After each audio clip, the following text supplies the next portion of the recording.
સમાચારો જોઈએ વિસ્તારથી ને સૌથી પહેલા વાત કરવી છે વિક્રમ ઠાકોરની નારાજગીની। આ નારાજગી છે કે સાહેબ દૂર જ નથી થઈ રહી, કારણ કે વિધાનસભામાં કલાકારોને બોલાવવામાં આવ્યા હતા। મોટાભાગના એ ગાયક કલાકારો હતા અને ગાયક કલાકારોનું ત્યાં સન્માન પણ કરવામાં આવ્યું। વિધાનસભાની કાર્યવાહી કેવી રીતે ચલાવાય છે એ બતાવવામાં આવ્યું હતું અને એ પછી વિક્રમ ઠાકોર નારાજ થયા હતા। વિક્રમ ઠાકોરનું કહેવું છે કે કલાકારોનું સન્માન કરવું એ સારી વાત છે। પહેલા સોશિયલ મીડિયા પર તેમણે એક વિડીયો મૂક્યો હતો અને એ વિડીયો મૂક્યા પછી આજે પ્રેસ કોન્ફરન્સ પણ કરી હતી અને એમનું કહેવું છે કે કલાકારોનું સન્માન સારી વાત છે, બોલાવવા જ જોઈએ, પણ કદાચ હું સુપરસ્ટાર સરકારને નથી લાગતો। એ પહેલા વિક્રમ ઠાકોરે કહ્યું હતું કે ઠાકોર સમાજની અવગણના થઈ રહી છે ને ઉપેક્ષા થઈ રહી છે, એટલા માટે હું બોલી રહ્યો છું। આજે એમના મનની એક વાત પણ સામે આવી છે કે હું સુપરસ્ટાર નથી લાગતો સરકારને।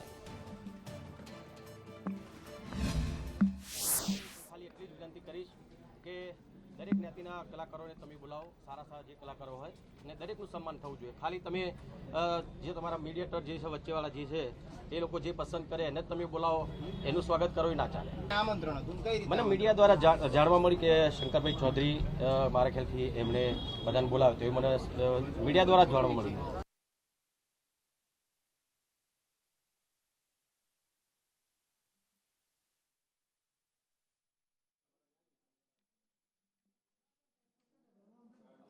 એટલે વિક્રમ ઠાકોરની આ નારાજગી છે ને વિક્રમ ઠાકોરે જેવી નારાજગી વ્યક્ત કરી કે એનો પડઘો રાજનીતિમાં સ્વાભાવિક રીતે પડવાનો હતો, ભલે થોડો મોડો પણ પડઘો પડ્યો ખરો। આજે પ્રેસ કોન્ફરન્સ વિક્રમ ઠાકોરે કરી અને એ પછી ગેનીબેન પણ મેદાનમાં આવ્યા છે।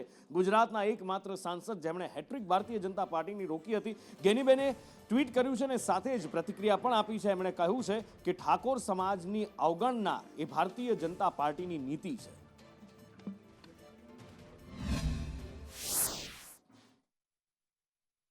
આમંત્રણ ન મળ્યું એમનું પણ કહેવાનું એવું થતું હતું કે ભલે મને આમંત્રણ ન આપ્યું પણ ઠાકોર સમાજમાંથી કોઈને આમંત્રણ ન આપ્યું, તો એ બાબતમાં હું માનું છું ત્યાં સુધી કોઈ નિર્ણય લેવાવાળાની કે બોલાવવાવાળાની કે આમંત્રણ આપવાવાળાની કોઈના માટે સરખો ભાવ હોવો જોઈએ। એ ભાવ ક્યાંક ને ક્યાંક ઓછો દેખાણો છે, સમદ્રષ્ટિ ઓછી દેખાણી છે। અને આ બાજુ રફતારના રાક્ષસોનો કહેર પણ એવો જ છે। રસ્તા પર નીકળવું તો નીકળવું કેવી રીતે? વડોદરામાં રક્ષિતે જે રફતારનો કહેર વરસાવ્યો હતો એ આપણે બધાએ જોયું છે। પછી પોલીસ અને રિકન્સ્ટ્રક્શન માટે લઈ ગઈ હતી। રિકન્સ્ટ્રક્શન માટે જ્યારે પોલીસને લઈ જવાયો હતો ત્યારે એ ચાલી પણ નહોતો શકતો અને હવે એક દિવસના રિમાન્ડ કોર્ટે એના મંજૂર કર્યા છે, પણ કોર્ટના આ રિમાન્ડનો સમય એ પાસ કરી રહ્યો છે અને ગમે તેમ કરી અને એ રિમાન્ડનો સમય પાસ કરતો હોય એવું દેખાઈ રહ્યું છે, કારણ કે એ કહી રહ્યો છે કે પબ્લિકે ખૂબ માર માર્યો છે અને એટલા માટે એ અત્યારે પોલીસ સમક્ષ હાજર નહીં થઈ શકે અને હોસ્પિટલમાં દુખાવાનું બહાનું કરી અને હાજર થઈ ગયો છે।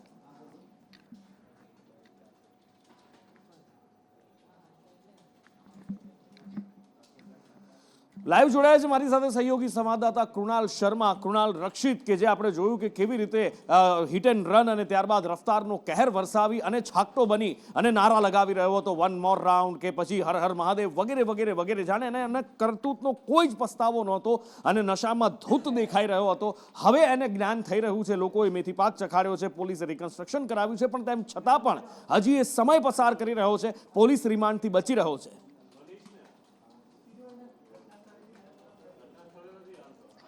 નુપુર, જે રીતે આ રક્ષિતે હિટ એન્ડ રનને અંજામ આપ્યો ત્યારબાદ પોલીસે ધરપકડ કરી અને આજે સવારે જ્યારે તેના રિમાન્ડ ચાલુ હતા તે દરમિયાન જ તેણે સમય પસાર કરવા, પોલીસનો ટાઈમપાસ કરવા માટે સવારે ફરિયાદ કરી કે તેને શરીર દુખી રહ્યું છે, છાતીમાં દુખાવો થયો છે, કારણ કે લોકોએ તેને માર માર્યો હતો। તેને લઈને તે એસએસજી હોસ્પિટલમાં આવ્યો હતો ત્યારે એ બિંદાસ ચાલી શકતો હતો, પરંતુ જ્યારે જેને રિકન્સ્ટ્રક્શન માટે એ જ સ્થળ પર લાવવામાં આવે કે જ્યાં તેણે અકસ્માતને અંજામ આપ્યો, એક મહિલાનો જીવ લીધો, ત્યારે તે લંગડાતો આવતો હતો અને પોલીસ જવાનોનો તેને ટેકો લેવો પડતો હતો।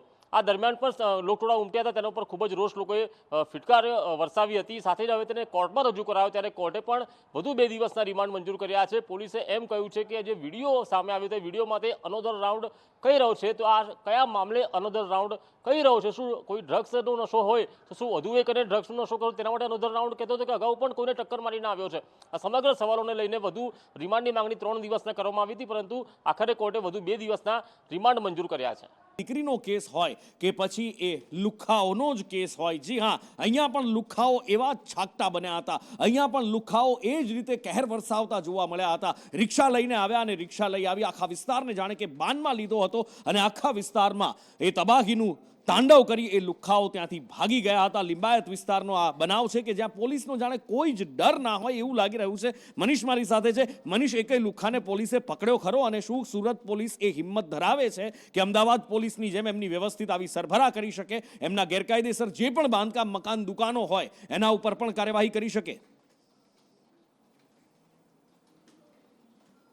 મનીષ જી બિલકુલ, વાત કરીએ તો સુરતના લિંબાયત વિસ્તારમાં અવારનવાર અસામાજિક તત્વોનો આતંક સામે આવતો હોય છે. ત્યારે ફરીથી સુરતના લિંબાયત વિસ્તારમાં સપના પાન આવેલું છે. ત્યાં ગાડી એક સોસાયટી આવેલી છે. સોસાયટીની બહાર ગઈકાલે કેટલાક લુખ્ખા તત્વોએ આતંક મચાવ્યો હતો. ઘરોની અંદર પથ્થરમારો કર્યો હતો. ઘટનાને લઈને લોકો છે તે જે કહેવાય કે રોષે ભરાયા હતા. લોકો ગભરાઈ ગયા હતા, કારણ કે અચાનક જ આ રીતના લુખ્ખા તત્વ છે તે કાયદો અને જે કહેવાય કે જે લોકોને મારતા હતા તેથી જ આ લોકો ગભરાઈ ગયા હતા. સમગ્ર જે કહેવાય કે અત્યારે વિડીયો પર સામે આવી રહ્યો છે. વિડીયોમાં સ્પષ્ટપણે દેખાઈ રહ્યું છે કે કઈ રીતના આ લુખ્ખા તત્વોએ ઘરો પર પથ્થરમાર કર્યો હતો. મોટા પથ્થર છે તે આ ઘરની ઉપર ફેંક્યા હતા. સમગ્ર મામલે લિંબાયત પોલીસને જાણકારી આપવામાં આવી છે અને હવે વાયરલ વિડીયોના આધારે આ જે આરોપીઓ છે તેની શોધખોળ હાથ ધરવામાં આવી છે. કે એટલે સુરત પોલીસ હજી શોધખોળ કરી રહી છે અને આ બાજુ અમદાવાદ પોલીસ ડિમોલિશન કરી રહી છે. જે વસ્ત્રાલમાં આતંક મચાવનાર આરોપીઓ જે લુખ્ખાઓ હતા એમના ઘર તૂટી રહ્યા છે, એમના ગેરકાયદેસર ઘર પર હથોડો ચાલી રહ્યો છે. જયંતિ મારી સાથે જોડાયા છે. જી જયંતિ. પહેલાથી જ આવું હતો. અહીંયા રોડ ઉપર નાટકો કરે, ઘરમાં ધ્યાન ના આપે, કઈ બી નહીં, આવારા જેવું કરતો રહેતો. સરકારની આ કામગીરીને કેટલી વખાણશો? સરકારની કામગીરીથી 100% અમે વખાણે છે કે આવું જ થવું જોઈએ. અમારા દેશમાં આવા જે કાનૂનો લાવે છે બધું આવી રીતે જે લુખ્ખો તત્વ હતો, જે અસીલ મકવાણા, એ આવું જ કરતો અહીંયા? હા, આવું જ કરતો હતો અહીંયા. મતલબ કેવું કે રખડતો રહે, લુખ્ખાઓ જોડે ફરતો રહે, નાટકો કરતો રહે, આવું બધું. મતલબ એનું આખી રાત ફરવાનું, ઘરવાળાને કોઈનું સાંભળવાનું નહીં, એટલે કઈ ધ્યાન જ નહોતું એને એમ. પેલા મિત્ર, અત્યારે જે કામગીરી થાય છે એને તમે કઈ રીતે જોવો છો? સારી કામગીરી છે કે ખરાબ? સારી કામગીરી. આ રીતે જે બેફામ રીતે લુખ્ખાગીરી કરે એમના ઉપર કાયદાકીય થવી જોઈએ. હા, થવી જોઈએ. લોકો ક્યાંક ને ક્યાંક બોલતા ડરી રહ્યા છે, પરંતુ અત્યારે આપણે એમની કામગીરી જે છે કોર્પોરેશનની એ બતાવીશું, જે સરકારની કામગીરી છે તે બતાવીશું અને કઈ પ્રકારની કામગીરી થઈ રહી છે તે બતાવીશું.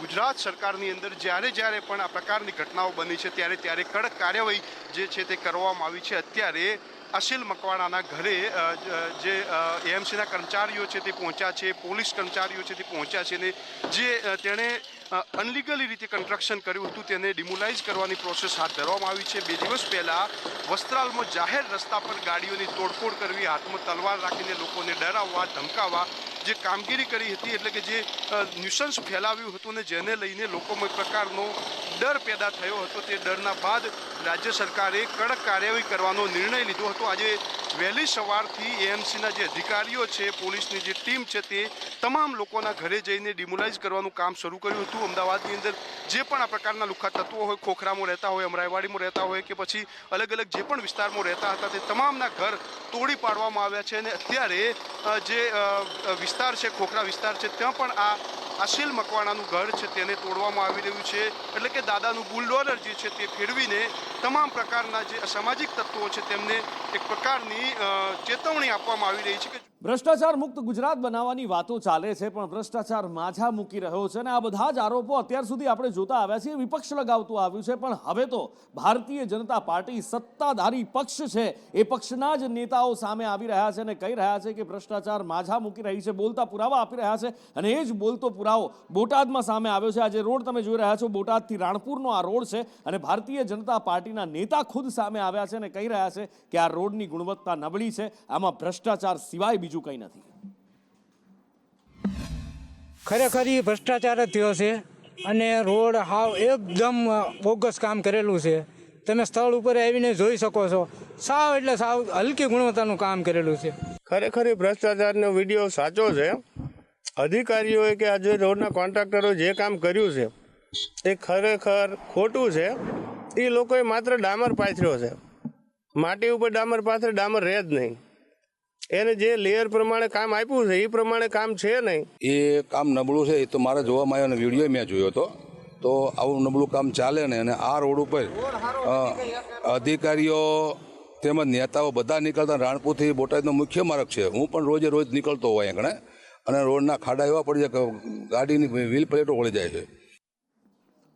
2 દિવસ પહેલા મોરારી બાપુએ ધર્માંતરણ, ખાસ તો દક્ષિણ ગુજરાતના પટ્ટામાં, આદિવાસી પટ્ટામાં જે ધર્માંતરણ થઈ રહ્યું છે એના પર ચિંતા વ્યક્ત કરી હતી. તાપીમાં એમની કથા છે અને આજે ફરી એકવાર એક મોટું નિવેદન મોરારી બાપુનું સામે આવ્યું છે, જેમાં સ્પષ્ટ શબ્દોમાં એક પણ શબ્દ ચોર્યા વગર મોરારી બાપુએ કહ્યું છે કે ઈસાઈઓ ધર્મ પરિવર્તન કરાવે છે, વટાળ પ્રવૃત્તિ કરે છે અને એમાં શિક્ષકોનો મોટો હાથ છે.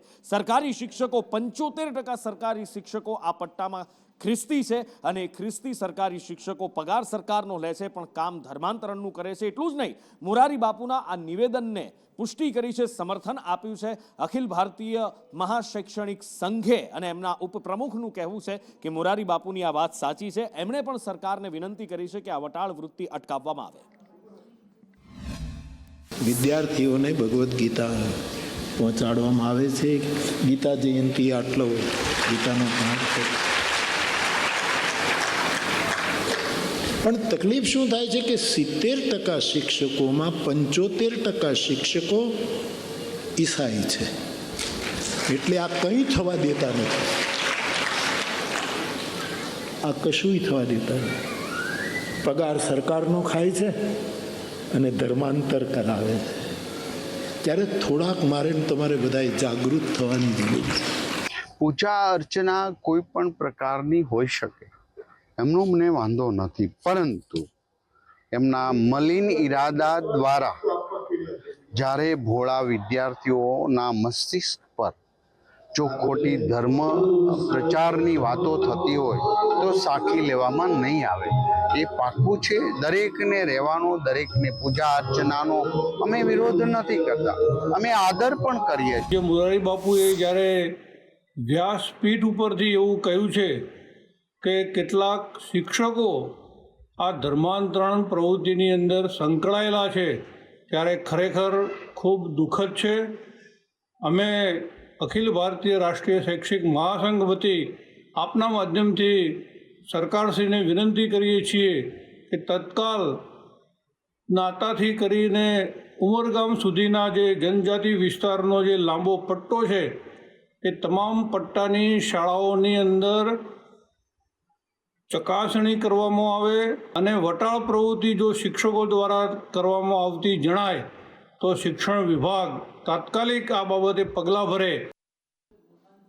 પાછલા કેટલાક દિવસોથી એક સિલસિલો આપણે જોતા આવ્યા છીએ કે કોંગ્રેસના નેતાઓ વડાપ્રધાન નરેન્દ્ર મોદીના વખાણ કરે છે, પછી એ શશી થરૂર પણ કેમ ના હોય. અને હવે ગુજરાત કોંગ્રેસના એક મોટા નેતા, દિગ્ગજ નેતાએ વડાપ્રધાન નરેન્દ્ર મોદીના વખાણ કર્યા છે. આ એવા નેતા છે કે જે ભૂતકાળમાં જ્યારે નરેન્દ્ર મોદી મુખ્યમંત્રી હતા એ વખતે એમની સામે ચૂંટણી પણ લડી ચૂક્યા છે, એમની સામે એમના હરીફ ઉમેદવાર તરીકે પણ ચૂંટણી લડી ચૂક્યા છે. એ દિનશા પટેલે વડાપ્રધાન નરેન્દ્ર મોદીના વખાણ કર્યા છે. શું કહ્યું એમણે, જોઈએ. मोदी साहब ने किया जो कुछ अच्छा किया है उसको स्वीकार करते हैं कि अच्छा किया वो अच्छा ही है. मोदी साहब ने किया जो कुछ अच्छा किया है उसको स्वीकार करते हैं कि अच्छा किया वो अच्छा ही है.